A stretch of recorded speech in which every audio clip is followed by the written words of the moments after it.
আর্থিক অভাব যেন কোনোভাবেই মেধার পথে বাধা না হয়ে দাঁড়ায়, সেই অঙ্গীকারকে পাথেয় করেই ফের একবার মানবিক মুখ তুলে ধরল নেতাজি সেবা ফাউন্ডেশন। 14ই মার্চ 2026 দক্ষিণ চব্বিশ পরগনা জেলার নামখানা ব্লকের শিবরামপুর কৃষি সমবায় উন্নয়ন সমিতির প্রাঙ্গণে আয়োজিত এক অনুষ্ঠানে দুই কৃতি ও দুস্থ ছাত্রীর হাতে মাসিক বৃত্তি অর্থ তুলে দেওয়া হয়।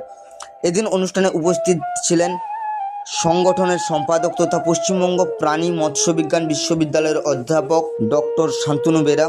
উপস্থিত ছিলেন নেতাজি সেবা ফাউন্ডেশনের নামখানা শাখার ভারপ্রাপ্ত আধিকারিক তথা সাংবাদিক তাপস পাল ও রণজিৎ মণ্ডল। তাদের উপস্থিতিতে ছাত্রছাত্রীদের এই উজ্জ্বল ভবিষ্যতের লক্ষ্য নিয়ে এই বৃত্তি কর্মসূচি সম্পন্ন হয়।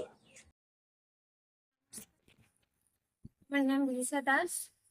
আমার বাবা কিডনি সমস্যার জন্য আমি 2024 সালের আগস্ট মাস থেকে নেতাজি সেবা ফাউন্ডেশনের কাছ থেকে মান্থলি স্কলারশিপ পাচ্ছি আমার হোস্টেল ফি হিসেবে।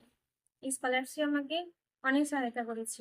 শুধু স্কলারশিপ না, পড়ার জন্য বইও দিয়েছি। আমি একজন সায়েন্সের স্টুডেন্ট। সায়েন্সের বই, খাতা, পেন অনেক লাগে, আপনারা খুব ভালো করে জানেন। সেই সায়েন্সের বইয়ের যোগান দিয়েছে আমার নেতাজি সেবা ফাউন্ডেশন। তার সঙ্গে সঙ্গে মান্থলি স্কলারশিপ দেওয়ার ফলে আমি কোনো চিন্তা ছাড়াই আমার জীবনে এগিয়ে চলেছি এবং আমি 11 পাস করে 12 ফাইনাল পরীক্ষা দিয়েছি। আশা করি এর পরের পদগুলোতেও আমাকে নেতাজি সেবা ফাউন্ডেশন অনেক সহায়তা করবে। ধন্যবাদ। শিক্ষা, পরিবেশ এবং মানুষের জীবন জীবিকার একটাই মাত্র সংস্থা, সেটা হচ্ছে এনএসএফ, যেটা শুধু শুধু ওয়েস্ট বেঙ্গল নয়, আমাদের পশ্চিমবঙ্গ ছাড়িয়েও অন্যত্র অর্থাৎ অন্য রাজ্যেও আমরা আধিপত্য বিস্তার করেছি। আমাদের সুন্দরবনের উপরে বিশেষ করে ফোকাস। সুন্দরবনে আমরা টোটাল দেখতে গেলে আমরা 40খানা ছাত্রছাত্রীদের আমরা মাসিক স্কলারশিপ প্রদান করি এবং যারা অসহায়, দুস্থ, মেধাবী ছাত্রছাত্রী যারা রয়েছে তাদেরকে আমরা বই তাদেরকে সাহায্য করি। এছাড়াও তো আমাদের প্রতি বছরই বিভিন্ন জায়গায় আমাদের রক্তদান শিবির থেকে শুরু করে সুন্দরবনের গাছপালার উপরে আমাদের প্রচুর পরিমাণে গাছ লাগানোর উপরে একটা রয়েছে।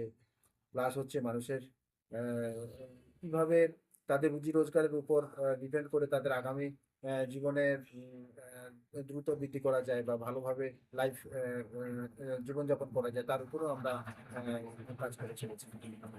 এবং আরেকটা বিষয়, সেটা হচ্ছে আমাদের এই এনএসএফ প্রতি মাসেই আমাদের কোনো না কোনো অ্যাক্টিভিটি থাকে। আগামী দিনে আমাদের বড় কিছু প্ল্যান রয়েছে, যেগুলো সাধারণ মানুষকে নিয়েও আমরা ভাবছি এবং আগামী দিনে আমাদের পরিবেশের উপরেও একটা বড় কাজ করার চিন্তা ভাবনা করছি।